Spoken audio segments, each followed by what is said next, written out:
In this video, you're going to learn how to avoid weight gain this Christmas. Losing weight, it's not easy at all, and killing weeks of hard work in just a few days can be very discouraging.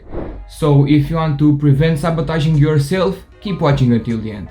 If you're new here, my name is Mikhail, I'm your shredded pal, and the whole purpose of this channel is to change the world one body at a time by helping you eat better and exercise properly. So if you're interested in that, please subscribe and turn on the notification bell so you'll be notified when I upload next.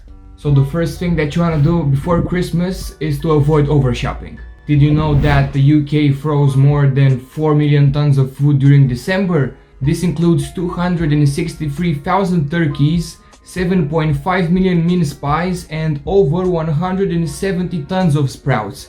It's enough food to fill a basketball arena. In countries like America, these numbers go much higher.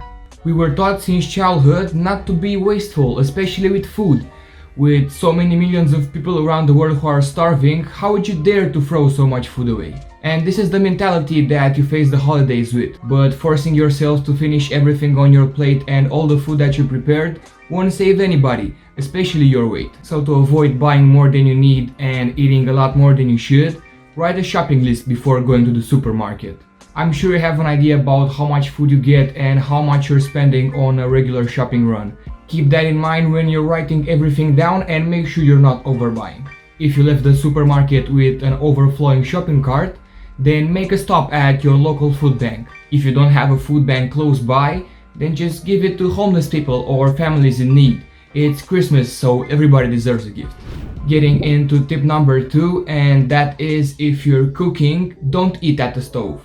We are all concerned about getting the food right, so we constantly take sips and bites from each meal. With so many things going on, we are so distracted that you don't even realize how much we've eaten. I told this before, if you don't eat sitting down at the table, it doesn't count. To avoid this from happening, ask family members or friends to join you in the kitchen and be your tasters.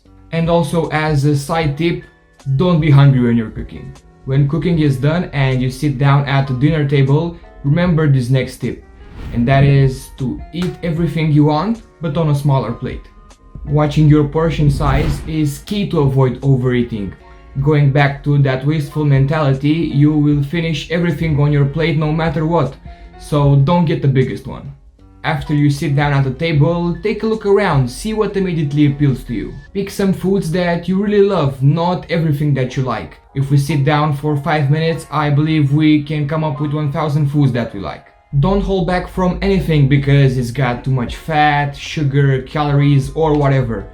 Your willpower may be strong now, but later on it's a good chance that you'll end up binging. If you're still hungry after you finished your meal, drink a glass of water, wait from 10 to 15 minutes and see if the hunger persists. If it does, then put yourself round number 2. If you could eat a single dish for Christmas, what would it be? Drop me a comment below. Most certainly, you won't be staying at home for the whole Christmas. So when you're going to visit friends or family, don't assume you'll eat right away. It's wonderful to meet with people that you love and care about, especially when there will be a lot of food around. But sometimes your host may be inviting you an hour or two before the food is ready, so you'll have enough time to catch up. Most likely, if you're starving before dinner is served, you'll eat fast and substantially more. So to avoid this from happening before leaving home, eat a small meal to take the edge off your hunger. Tip number 5 is don't be respectful to others and disrespectful to yourself. Whether you're at a friend or relative, there will always be someone that gets offended if you don't try everything they've prepared. Others take the refusal of food as a personal rejection, like you were saying no to them. I know you're trying to be a good person, but remember how hard losing weight is.